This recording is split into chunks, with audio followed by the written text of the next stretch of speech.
नमस्कार, स्वागत है आप सभी का। आप देख रहे हैं प्रदेश प्लस। मैं हूं आपके साथ राजीव ढोंडिया। सबसे पहले सबसे बड़ी खबर, विकास दुबे कांड की जांच से शय देने वालों में अब खलबली है।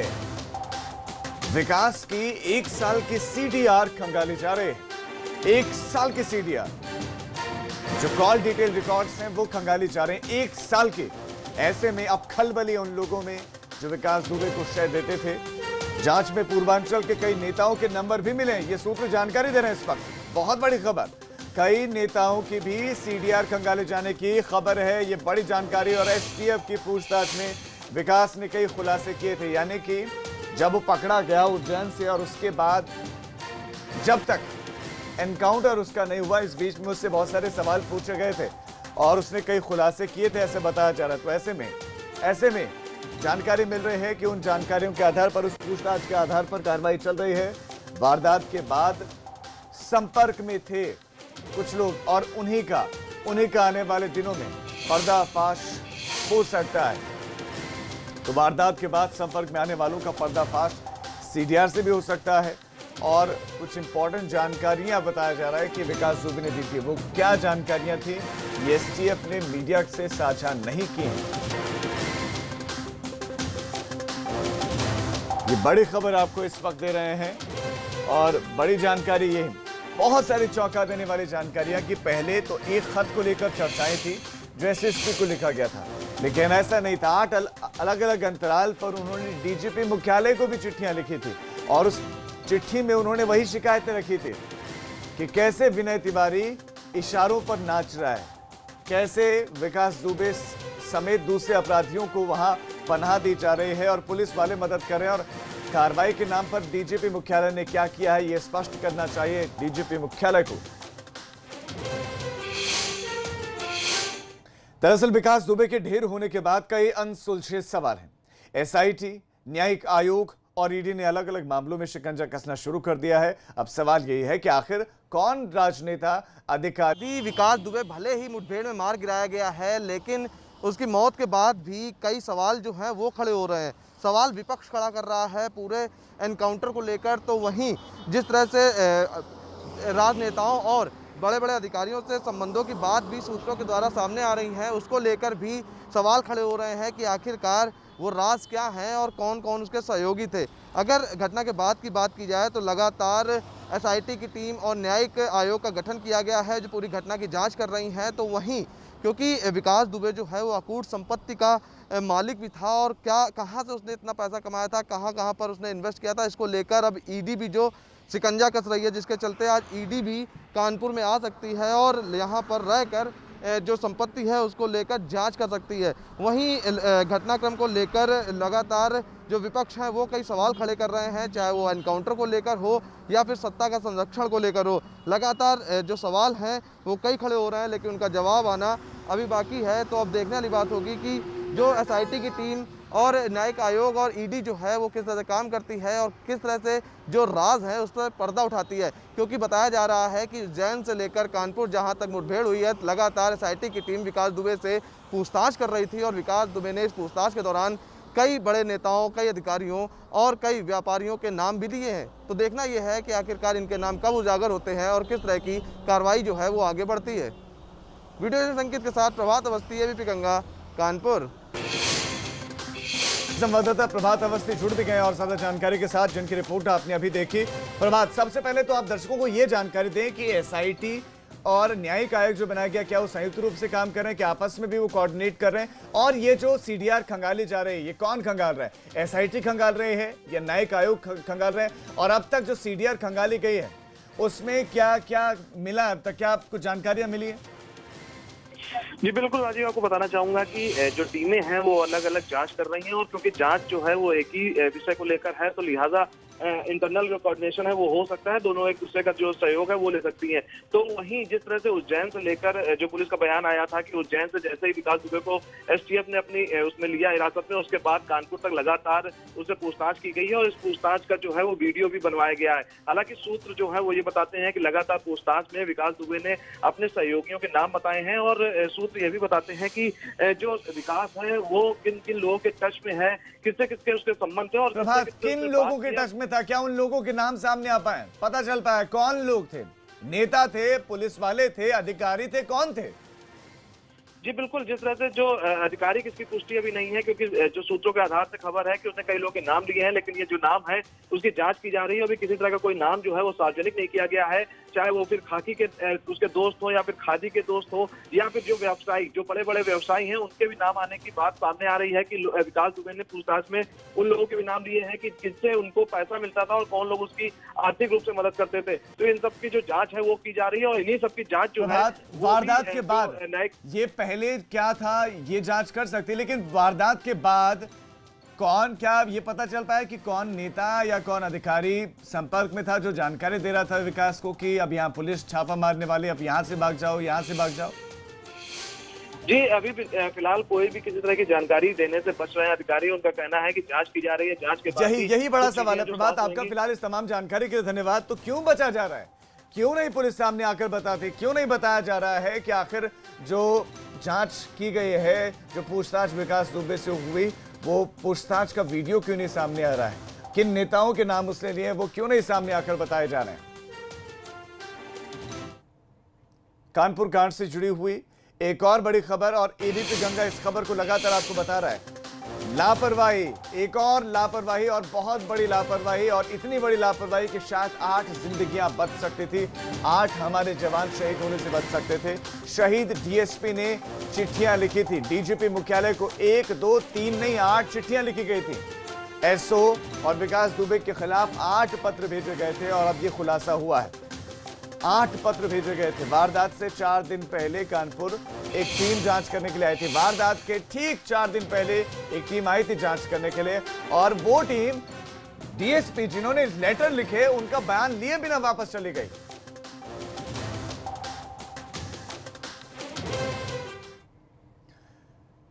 आठ पुलिस वालों के हत्यारे गैंगस्टर विकास दुबे बेशक एनकाउंटर में ढेर हो गया, लेकिन जो नए खुलासे हो रहे हैं उनसे लगता है कि मानो अपराधियों से ज्यादा तो गुनहगार ये सिस्टम है, जो लगातार शिकायतों को अनदेखी करता रहा, वो भी तब जब पुलिस वाले हर हालत में अपना फर्ज निभाते हैं। एबीपी गंगा ने जब शहीद डीएसपी देवेंद्र मिश्रा की पत्नी से बात की तो उन्होंने बताया कि देवेंद्र मिश्रा को नौकरी, वर्दी, उससे बहुत प्यार था, वो ईमानदार थे, इतना प्यार था कि वो नौकरी के चक्कर में अपने काम की वजह से अपने घर वालों तक पर ध्यान नहीं देते थे। उन्होंने कभी सर्विस के अलावा उन्होंने कभी घर में कभी ध्यान दिया ही नहीं।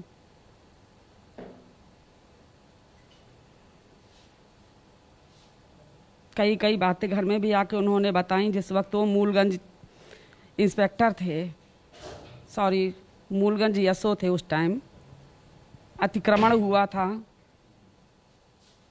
वो नौबत आ गई थी कि उनकी गाड़ी में लोग पेट्रोल भी डालने के लिए तैयार हो गए थे। उन्होंने उस टाइम इरफान सोलंकी के फादर थे, सोलंकी जी, उन्होंने भी वहाँ से कहा कि ऐसा है कि मिश्रा जी आप बारूद के ढेर से हट जाइए, पर ये हमेशा यही बोलते थे कि ऐसा कि सर मैं मुट्ठी में सर्विस बस लेकर के मैं अपनी सर्विस कर रहा हूँ। प्रमाण मेरे पास है, लेकिन मेरे पास अब हिम्मत नहीं पड़ रही है कि मैं कैसे बताऊं। हर समय कभी उन्होंने घर में ध्यान ही नहीं दिया, न कभी बच्चों पर ध्यान दे पाए। बस यही रहा कि तुम बच्चों को देखो, मैं सर्विस कर रहा हूं। शहीद की पत्नी को आपने सुना, लेकिन इसके बावजूद ये सिस्टम, उनका अपना विभाग इतनी लापरवाही करता रहा। उन्होंने एसएसपी से लेकर डीजीपी मुख्यालय तक शिकायतें की, लेकिन कोई कार्रवाई नहीं हुई। उसके बावजूद भी शहीद डीएसपी की बेटी कह रहे हैं कि वो अपने पापा की तरह जाबाज बनेगी। मन में बस यही है कि मेरे डैड एक ब्रेव ऑफिसर थे जो कि अब नहीं रहे, और अब मुझे भी उन्हीं की तरह देश के लिए लड़ना है और उन्हीं की तरह अब एक ब्रेव ऑफिसर बन के दिखाना है। अभी आप क्या कर रहे हैं? मैं MBBS नीट की प्रिपरेशन कर रही थी। मेरे फादर और मेरा सपना था कि मैं डॉक्टर बनूं, बट इस इंसिडेंट के बाद शायद अब वो सपना नहीं पूरा हो सकता है। So I decided to go in this field and want to work as my father did. वहीं कानपुर कांड का मुख्य वादी राहुल तिवारी, जिसकी शिकायत पर पुलिस ने विकास के घर पर छापा मारा था, वो अब तक गायब है। जब पुलिस टीम जांच के लिए उसके घर पर पहुंची तो घर वालों ने यह बताया कि 2 जुलाई से राहुल तिवारी का कोई पता नहीं है। राहुल तिवारी से क्या संबंध है आपका? हमारा सुमन नाम है, राहुल तिवारी हमारा लड़का है। आखिरी बार राहुल से आपकी कब मुलाकात हुई थी? 2 तारीख को। उसके बाद कोई संपर्क? उसके बाद नहीं कोई खबर। कोई फोन आया उनके? राहुल के साथ कौन कौन है? फोन ना मेरे पास कुछ नहीं है। अच्छा, आज पुलिस आई थी? हाँ, पुलिस ने क्या कहा? पुलिस से आकर ही रहा कि उनका हाजिर करो, नहीं तो रिपोर्ट कर देवे, मुकदमा दायर कर देवे। अच्छा, ये बताइए, विकास दुबे ने राहुल को परेशान किया था, मारा पीटा था? हाँ। क्या, कब क्या हुआ था? 1 तारीख का राहुल गए थे इंक्वायरी करन जी, तो मन पड़े हुए सब लोग मिल के रहे, पुलिस वाले का और सीओ का सबका बंद कर दी ना, और राहुल का खूब मारून। तो राहुल ने रिपोर्ट नहीं लिखाई? तभी तो रिपोर्ट ही ऊपर फिर लिखाई है। वहीं कानपुर कांड को लेकर सियासत अभी भी नहीं थम रही। लगातार विपक्ष सरकार पर हल्ला बोल रहा है और कई सवाल उठा रहा है, जिसका बीजेपी की तरफ से भी तीखा पलटवार हो रहा है। देखिए, बड़ा अजीब सा मामला है इसमें। एक अधिकारी जो खबर देता है कि पुलिस आने वाली है, उस अधिकारी को बचाने के लिए उसका बड़ा अधिकारी एसआईटी का हेड बन के आता है। वही एसआईटी का जब आदमी हेड बनता है फिर दोबारा से होता है तो पता चलता है, जब एक कमेटी बनती है उसी अपराधी का जब इनकाउंटर हो जाता है तो कमेटी बनती है तो पता चलता है उसमें एक आईपीएस ऑफिसर ऐसा है जो फर्जी इनकाउंटर में है। तो ये जो क्रोनोलॉजी समझ में नहीं आ रही है, लगता है कि सब गोलमाल है। जिसको कहते हैं सब गोलमाल है भाई, सब गोलमाल है। अब जबकि लगातार ये मांग हो रही है और लगातार हम लोग मांग कर रहे हैं कि भाई सरकार को सुप्रीम कोर्ट के किसी जज से, रिटायर्ड जज से या सिटिंग जज से इसकी इंक्वायरी करा के और उसकी जो सीडीआर है, कॉल डिटेल, थोड़ा पब्लिक करो तो पब्लिक को थोड़ा सेटिस्फेक्शन होना कि हकीकत में क्या बात है, कि किस नेताओं से उसके संबंध थे।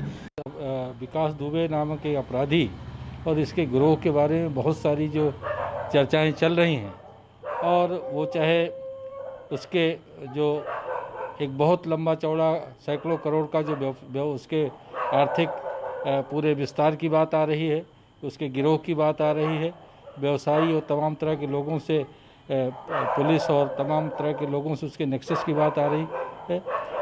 तो ये आयोग जो पूर्व जस्टिस के अध्यक्षता में ये काम करेगा, ये माननीय मुख्यमंत्री जी का ये कदम स्वागत योग्य है, ताकि इस पूरे मामले की पर्दर पूरी खुलासा हो सके और पूरी सच्चाई प्रदेश की जनता के सामने आ सके। इधर राज्यपाल ने केंद्र को बिकरू कांड की रिपोर्ट भेज दी है। मासिक रिपोर्ट में बिकरू कांड का विस्तार से जिक्र किया गया है। ये मासिक रिपोर्ट जो राज्यपाल भेजते हैं, राज्यपाल ने मासिक रिपोर्ट में बिकरू कांड का जिक्र किया है और केंद्र को भेजी गई रिपोर्ट पर सूत्रों के हवाले से खबर है कि सीएम योगी से जानकारी लेकर ये रिपोर्ट भेजी गई है। डिप्टी सीएम केशव प्रसाद मौर्य से भी जानकारी ली गई है और ये रिपोर्ट भेजी गई है।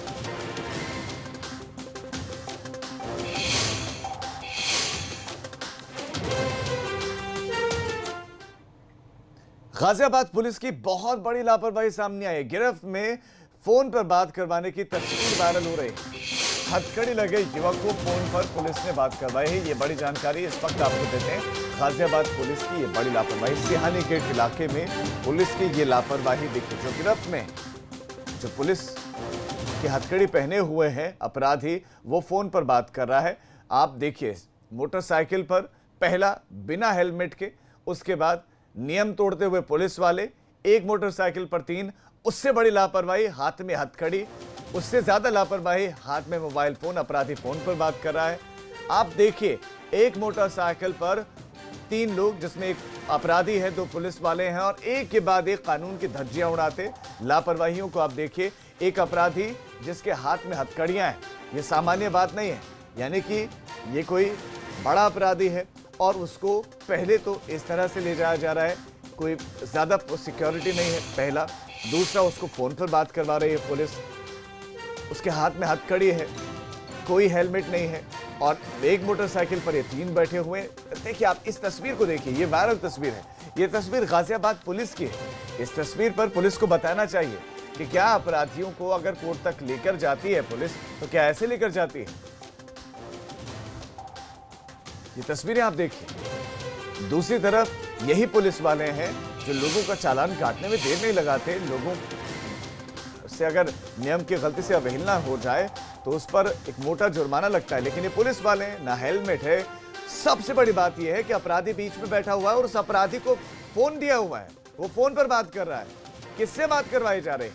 पुलिस वालों ने फोन दिया है अपराधी को, तो किससे बात करवाना चाहते हैं? विपिन तोमर हमारे संवाददाता और ज्यादा जानकारी के साथ जुड़ गए। विपिन, ये अपराधी कौन है, इसके बारे में आप बताइए, क्योंकि हाथ में हथकड़ी तो इससे लग रहा है कि संगीन मामले में गिरफ्तार रहा होगा। कहां लेकर जा रही थी, तस्वीर कब की, सारी जानकारी जो आपके पास है वो आप दर्शकों को दें। जी बिल्कुल, देखिए ये तस्वीर जो सरकारी रैपर्ड है इससे भी पता चल पाया है। इसके मुताबिक ये कोतवाली घंटागढ़ क्षेत्र की गाड़ी है। बदमाश कौन है इसके बारे में भी पुलिस ने नहीं बताया। हालांकि पुलिस के अधिकारियों से जो हमारी बात हुई है उनका ये कहना है कि इस मामले में जांच की जा रही है और जो दोषी होगा वो उस पर कार्रवाई की जाएगी। लेकिन कई सवाल खड़े हो जाते हैं इस पर। राजीव जी, मैं आपको बता दूं, सबसे पहला सवाल तो ये है कि कोविड संकट काल चल रहा है, महामारी का दौर है। लगातार पुलिस और सरकार का ये कहना है कि बाइक पे बैठने के नियम है, एक से ज्यादा ना हो, बहुत जरूरी हो तो दो। लेकिन आप देख सकते हैं तस्वीर गवाह है इस बात की कि 3 लोग जा रहे हैं।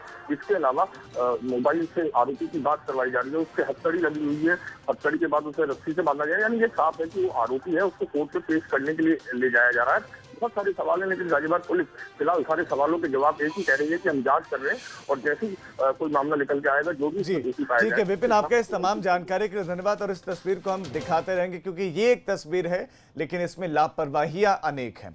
अब खबर पीलीभीत से, जहां पर हरिद्वार नेशनल हाईवे पर एक कार को किसी अज्ञात वाहन ने टक्कर मार दी और दोनों गाड़ियों के बीच टक्कर इतनी जोरदार थी कि मौके पर ही 2 लोगों की मौत हो गई और 4 लोग घायल हो गए। अभी तक टक्कर मारने वाले वाहन के बारे में पता नहीं चल पाया है। सूचना मिलते ही मौके पर पहुंची पुलिस ने शवों को कब्जे में लेकर पोस्टमार्टम के लिए भेज दिया।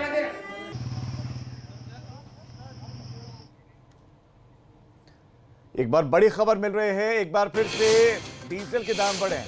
11 पैसे बढ़ गए हैं डीजल के दाम। दिल्ली में डीजल की कीमत आप जानना चाहेंगे कितनी हुई है? 81 रुपए 5 पैसे प्रति लीटर हो गई है। और पेट्रोल के दाम हालांकि नहीं बढ़े हैं, लेकिन वो पहले ही इतने बढ़ चुके हैं कि वो दबाव पहले ही खूब डाल चुके हैं। और पेट्रोल और डीजल की खासतौर पर कीमतों की बात करें तो वो तो रफ्तार पकड़ चुका है। अब एक छोटे से ब्रेक के लिए हम रुक रहे हैं, हम फौरन लौट रहे हैं। आप देखते रहिए प्रदेश प्लस।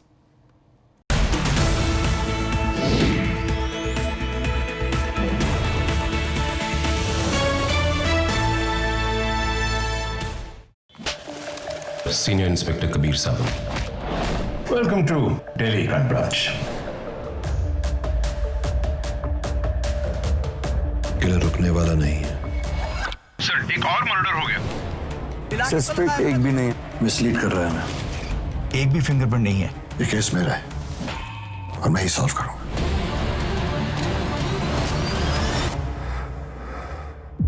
देखिए अब Amazon प्राइम वीडियो पर।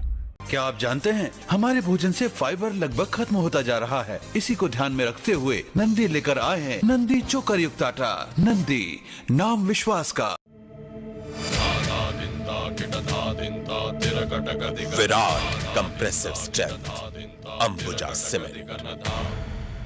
मैं हूँ डॉक्टर पूजा। मेरा नाम बलराम विश्वकर्मा है और अब मैं हूँ कोरोना नेगेटिव। और अब मैं कोरोना नेगेटिव हूँ। बहुत लोगों को इन भेदभाव फेस करना पड़ रहा है। 3 महीने से विंडो सेट कर रहे हैं हमको देख के। आप लिफ्ट का इस्तेमाल नहीं कर सकते हो। I went to a hospital। ऐसे करके कार्ड मुझे देके लाइक यहाँ कैसे आए हो आप? It was quite a scary moment actually।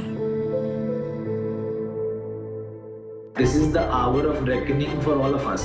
जो भेदभाव है, जो स्टिग्मा है, उससे हम अकेले नहीं लड़ सकते। एक दूसरे को सपोर्ट करके ही हम लोग कोरोना फ्री हो सकते हैं। क्योंकि इंडिया साथ तो बनेगी बात। इंडिया साथ तो बनेगी बात। इंडिया साथ तो बनेगी बात।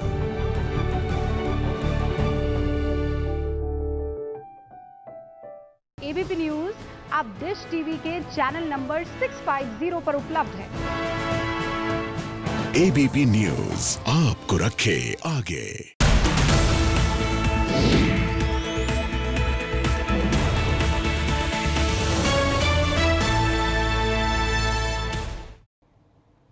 ब्रेक के बाद बड़ी खबर आपको देंगे। अमिताभ बच्चन के स्टाफ के सभी सदस्यों की रिपोर्ट आ गई है।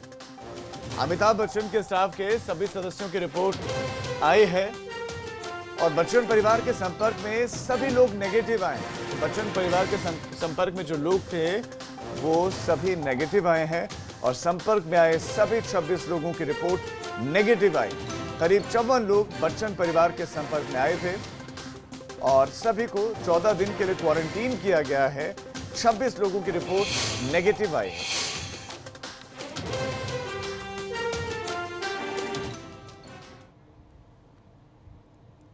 इस बीच में आपको यह भी बताते हैं कि अमिताभ बच्चन की तबीयत ठीक है, उनके फेफड़ों में कफ कम हुआ है। तो वहीं देश में अमिताभ बच्चन की सेहत के लिए दुआओं का दौर जारी है।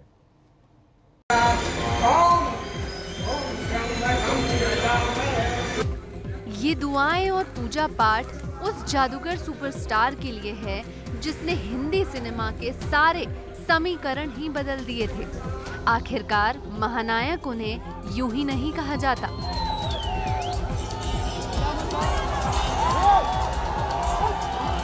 करीब 37 साल के बाद देश भर में एक बार फिर दुआओं के लिए वैसा ही मंजर देखने को मिला है जैसे कि कूली फिल्म के शूटिंग के वक्त एक्सीडेंट होने के बाद नजर आया था।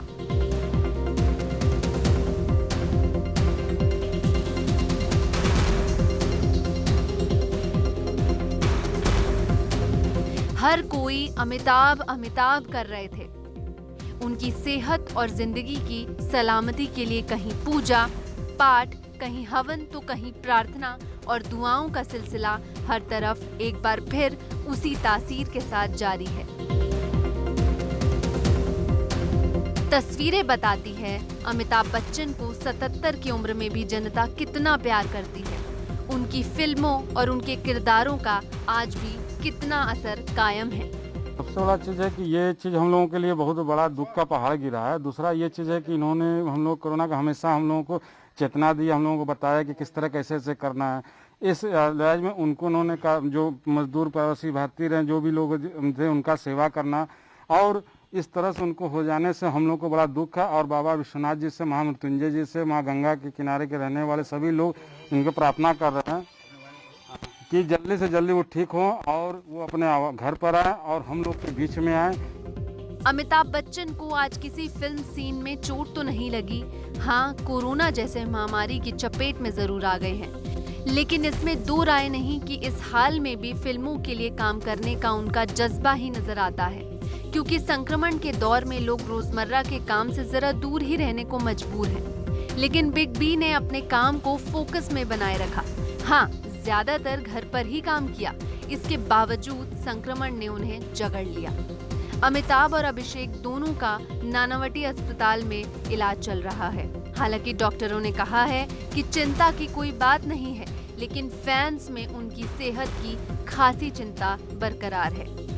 मैं फोन कर रहा हूँ अमिताभ बच्चन को जो कोरोना हुआ है, उनके बच्चे को हुआ है या उनके साथ जितने भी थे उनको सबका निगेटिव है और जल्दी से स्वस्थ हो और ठीक हो।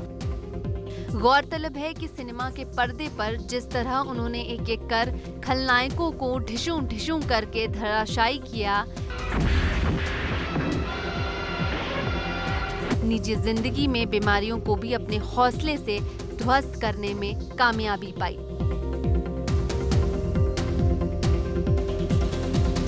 अमिताभ इसीलिए महानायक कहे जाते हैं। अमिताभ का इसीलिए दूसरा नाम विजय है। अमिताभ को इसीलिए शहंशाह कहा जाता है। अमिताभ को इसीलिए सिल्वर स्क्रीन का सिकंदर भी कहा जाता है। हम सबके प्रिय और हिंदुस्तान की धरोहर अमिताभ बच्चन जी, उनकी थोड़ी तबीयत खराब है। उनका कोरोना टेस्ट जो है पॉजिटिव आया है, लेकिन हम सब आशान्वित हैं वो बिल्कुल अच्छे हो जाएंगे, ठीक हो जाएंगे। उनके चाहने वाले न सिर्फ हिंदुस्तान में हैं बल्कि पूरी दुनिया में करोड़ों हैं। हिंदुस्तान में 130 करोड़ लोगों में मुझे लगता है नरेंद्र मोदी जी और अमिताभ बच्चन जी, इनसे ज़्यादा प्रसिद्ध और लोकप्रिय आदमी कोई नहीं है। वो हमारे देश की धरोहर भी हैं, हमारी देश की शान भी हैं। बस ईश्वर से प्रार्थना कर रहे हैं बिल्कुल अच्छे हो जाएं और अच्छे वो हो जाएं। आपको बता दें कि अमिताभ बच्चन अपनी लंबी चौड़ी पर्सनैलिटी के दम पर हमेशा सामने वालों पर हावी होते रहे हैं। लेकिन उसी पर्सनालिटी के भीतर बड़ी बड़ी घातक बीमारियों ने भी अपना घर बनाया। लेकिन अमिताभ बच्चन ने इससे भी फाइट की और उनकी बुलंदी को भी ये बीमारियां डिगा नहीं सकी। अमिताभ बच्चन को सन 83 में घातक मुक्का लगा, प्राण जाते जाते बची, लेकिन प्राण बचाने के लिए करीब 200 लोग से जो 60 बोतल खून जमा हुआ था, उनमें एक हेपेटाइटिस बी से संक्रमित व्यक्ति का खून बिग बी को चढ़ गया था, जिसके बाद वे भी हेपेटाइटिस बी से संक्रमित हो गए। इसकी जानकारी करीब 18 साल बाद उन्हें हुई। साल 2012 में उनके लीवर का 75% संक्रमित हिस्सा काटकर अलग किया गया। बिग बी अब सिर्फ 25% लीवर के साथ जी रहे हैं। कूली के एक्सीडेंट के बाद दवाइयों के भारी डोज से उन्हें माइस्थेनिया ग्रेविस नामक बीमारी भी हो गई थी। यही नहीं, अमिताभ बच्चन खुद कह चुके हैं कि साल 2000 में उन्हें टीबी भी हुआ था। हालांकि उन्होंने समय रहते दवा ली और एकदम ठीक हो गए, लेकिन एक बीमारी उन्हें लंबे समय से चली आ रही है और वो है अस्थमा। ये एक ऐसी बीमारी है जो फेफड़ों से जुड़ी होती है। ऑक्सीजन सही तरह से फेफड़ों तक नहीं पहुंच पाती। यानी 77 साल के जिस अमिताभ बच्चन को आज हम कभी केबीसी तो कभी ताजा तरीन फिल्मों में पूरे जोश और होश के साथ काम करते हुए देखते हैं, तो समझा जा सकता है कि वह कलाकार कितनी ऊर्जा और हौसलों से भरा हुआ है। ऐसे में अंदाजा लगाना मुश्किल नहीं कि जिस महानायक ने बड़ी बड़ी बीमारियों को खल्लास किया है, वो संक्रमण के खिलाफ युद्ध करेंगे, कोरोना की जंजीर को तोड़कर, कोविड-19 के अग्निपथ पर चलकर और एक बार फिर विजय बनकर जल्द अपने करोड़ों प्रशंसकों के सामने आएंगे। एबीपी गंगा के लिए ब्यूरो रिपोर्ट। तो अब इस बुलेटिन में फिलहाल इतना है।